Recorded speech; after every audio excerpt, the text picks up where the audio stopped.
illegal to burn right now, don't burn, because right now it's just too dangerous. Putting out fires. I'm Dominique Lay reporting in your neighborhood of Hillsboro. I'm showing you some of the damage from fires in our area and why more calls are weighing on our firefighters right now. Searching for a spot. I'm Lex Conroy reporting in your neighborhood of Waco. Baylor students now have a new parking option, but I'm breaking down how long it might last. Day 10, investigators are now looking for a potential suspect in the Nancy Guthrie kidnapping. Your 25 News at 5 starts now.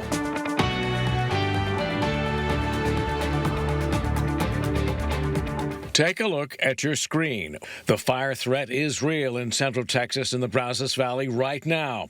The Texas A&M Fire Service says the fire in Hill County is at 40 acres and is halfway contained. Good evening, and thank you for joining us at 5. I'm your senior neighborhood reporter, Charles Molyneux. Let's get straight to Dominique Lay, who's been in Hill County all day on fire watch. I'm Dominique Lay reporting in your neighborhood of Hillsboro.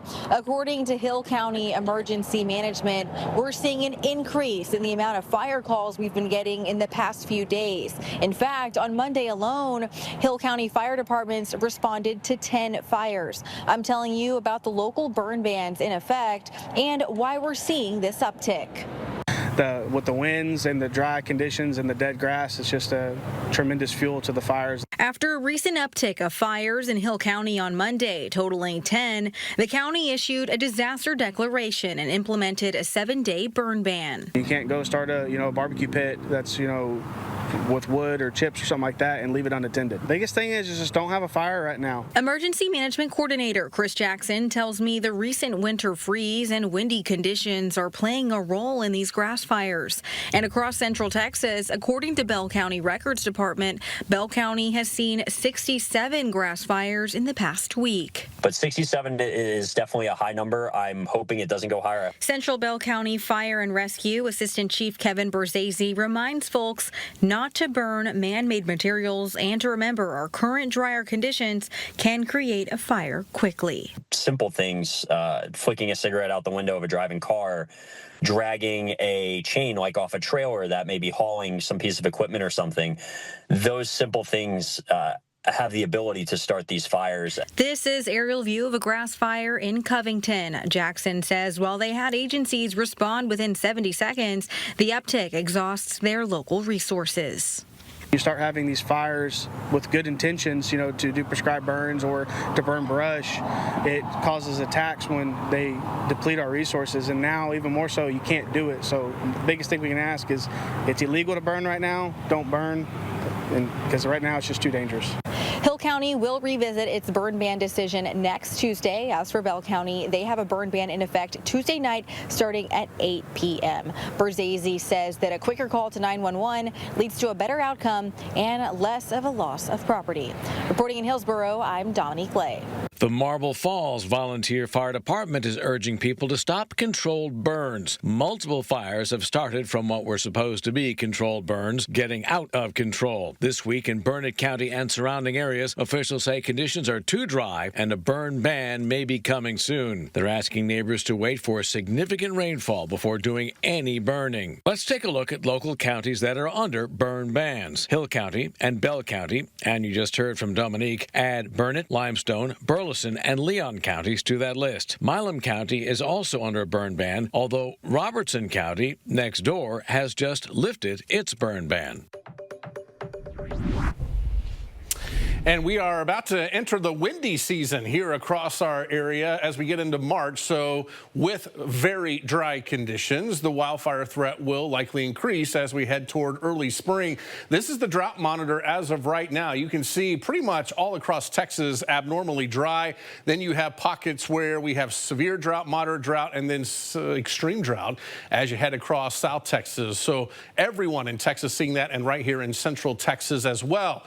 Average La Nina pattern warm and dry. That's what we've seen over the past several months around here. Yes, there are variations. We did have a winter storm in late January, but overall, we've had a ridge across the west, which prevents storm systems from coming in, and that's why we're so dry. Those storm systems head across the east. People in Tennessee, northern Mississippi, Arkansas, they've seen our February of 2021 this year as they've been on the cold side and everything has been just off to our east. So, yes, drier than normal conditions. We do have a system that is moving across the area right now, but this is going to produce meager amounts of rain, a few sprinkles, maybe an isolated shower here or there. So overall, we are looking like this one's not going to do too much. We have another one on the way as we head into the weekend.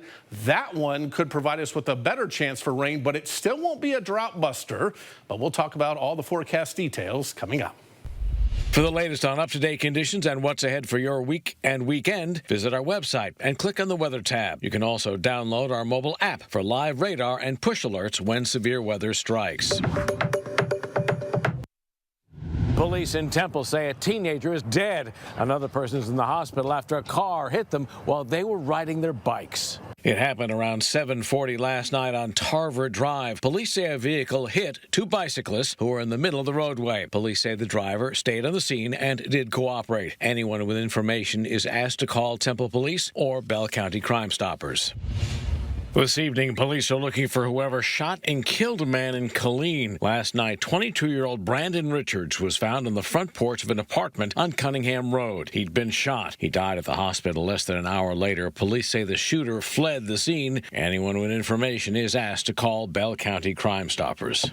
As the search for Nancy Guthrie enters its second week, new billboards are going up across the country, including this one in the Dallas area. Nancy is the mother of Today Show co-host Savannah Guthrie. She was kidnapped from her home in Arizona. The billboards are urging anyone with information about her to call the FBI. The FBI director releasing new photos and video of a suspect in the Nancy Guthrie kidnapping. The images show a heavily covered person with a ski mask and heavy hand coverings.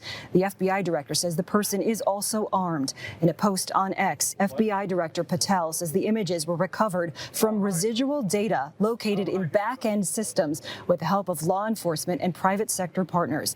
This comes less than 24 hours after a ransom deadline for $6 million for the return of Nancy Guthrie, though the ransom notes have never been authenticated. The FBI now asking the public for help by calling 1-800-FBI or visiting tips.fbi.gov. And Savannah Guthrie has also reposted these images and videos asking the public for help. Lori Jangleyha, Scripps News Group, Pima County, Arizona.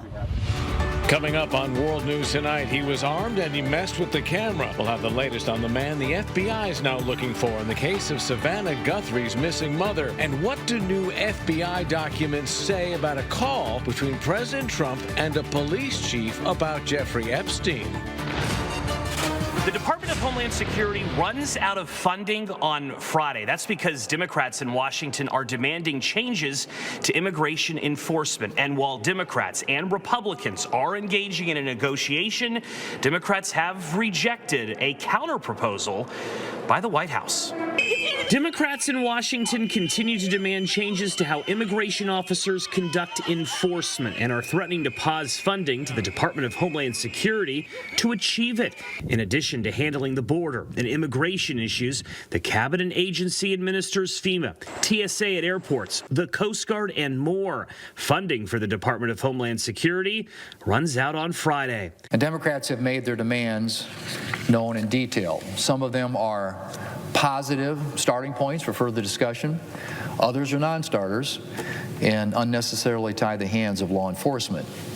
In the coming days, the administration and Democrats will need to work out their differences. The Scripps News Group has confirmed the White House has presented a counterproposal to Democrats in the hopes of avoiding a DHS shutdown this weekend. Some of the demands by Democrats outlined in the letter first released last week includes limits on masks, new warrant procedures, as well as protections from sensitive locations like schools. The pending shutdown of the Department of Homeland Security could be avoided avoided if a deal between President Trump and Senator Chuck Schumer is reached in the coming days. Another path to avoid a shutdown would be Democrats agreeing to keep negotiations going and, as a gesture of good faith, agree to keep DHS open until a future date.